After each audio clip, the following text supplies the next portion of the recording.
यह कहानी एक छोटे से गांव की है, जहां एक घना जंगल था। गांव के लोग उस जंगल को रेहेसे का जंगल कहते थे, क्योंकि वहां बहुत से अजीबोगरीब चीजें होती थीं। गांव के लोग दिन के समय भी उस जंगल में जाने से डरते थे। लेकिन एक बच्चा था, जिसका नाम रोहन था। रोहन बहुत ही जिज्ञासु और साहसी था। उसे डर नहीं लगता था, बल्कि वह हर चीज को जानने और समझने की कोशिश करता था। एक दिन रोहन ने तय किया कि वह जंगल में जाएगा और देखेगा कि वहाँ क्या-क्या रहस्य है। सुबह का समय था, सूरज अभी-अभी उगा था। रोहन ने अपना छोटा सा बैग उठाया और चुपके से घर से निकल गया। वह जंगल के रास्ते पर चलने लगा। रास्ता काफी घना था, चारों ओर ऊंचे-ऊंचे पेड़ और झाड़ियां थीं। लेकिन रोहन को डर नहीं लगा, क्योंकि उसे पता था कि वह किसी भी मुश्किल से निपट सकता है। चलते-चलते रोहन जंगल के गहरे हिस्से में पहुंच गया। वहां एक बहुत ही बड़ा और पुराना वृक्ष था। उस वृक्ष की शाखाएं इतनी बड़ी थीं कि वे आसमान को छू रही थीं। वृक्ष का तना चौड़ा और मोटा था, और उसकी जड़ें जमीन के बाहर तक फैली हुई थीं। यह वृक्ष जंगल का सबसे बड़ा वृक्ष था। रोहन ने ध्यान दिया कि इस वृक्ष के पास एक अद्भुत चमक थी। ऐसा लग रहा था जैसे यह वृक्ष खुद ही रोशनी दे रहा हो। उसने सोचा, यह तो जादू जैसा है। वह वृक्ष के पास गया और उसके चारों ओर घूमने लगा। उसने देखा कि वृक्ष के नीचे एक छोटा सा गुफा था। यह गुफा अंधेरी थी, लेकिन उसके अंदर से एक नाजुक सी रोशनी आ रही थी। रोहन ने हिम्मत जुटाई और गुफा के अंदर चला गया। अंदर जाकर उसने देखा कि वहाँ एक छोटी सी परी थी। वह परी बहुत ही सुंदर और चमकीली थी।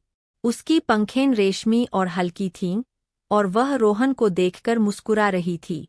परी ने कहा, तुम्हारा स्वागत है, रोहन। मैं इस रहस्य के वृक्ष की रक्षक हूँ। यह वृक्ष हमारे जंगल की जान है।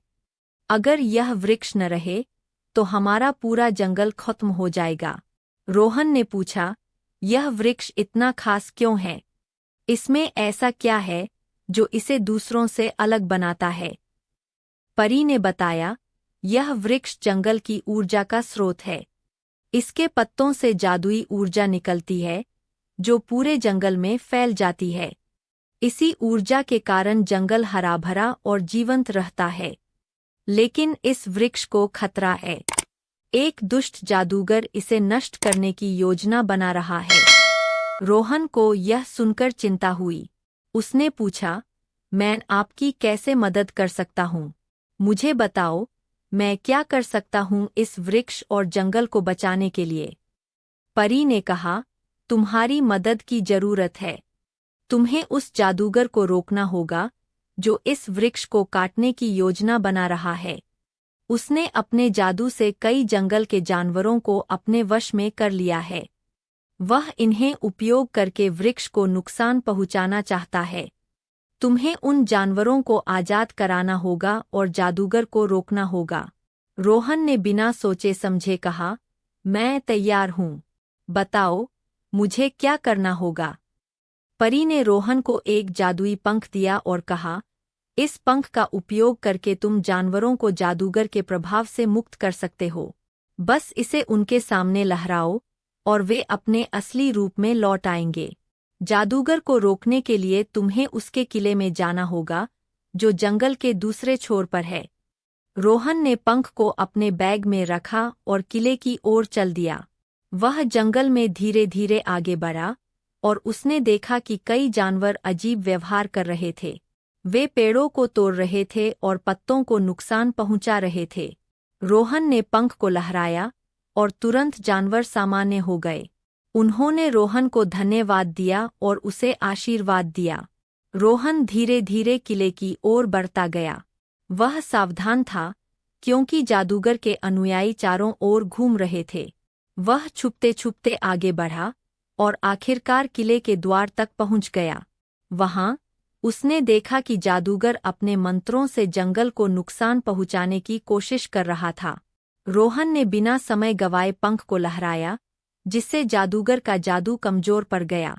जादूगर ने रोहन को रोकने की कोशिश की, लेकिन रोहन ने अपनी हिम्मत से उसे पराजित किया। जादूगर ने हार मान ली और वादा किया कि वह अब कभी जंगल को नुकसान नहीं पहुंचाएगा। रोहन ने अपनी बहादुरी से जंगल को बचाया और रहस्यमय वृक्ष की रक्षा की। परी ने उसे धन्यवाद दिया और कहा कि वह अब जंगल का नायक बन गया है। गांव के लोग भी रोहन की बहादुरी की कहानी सुनकर गर्व महसूस करने लगे। इस प्रकार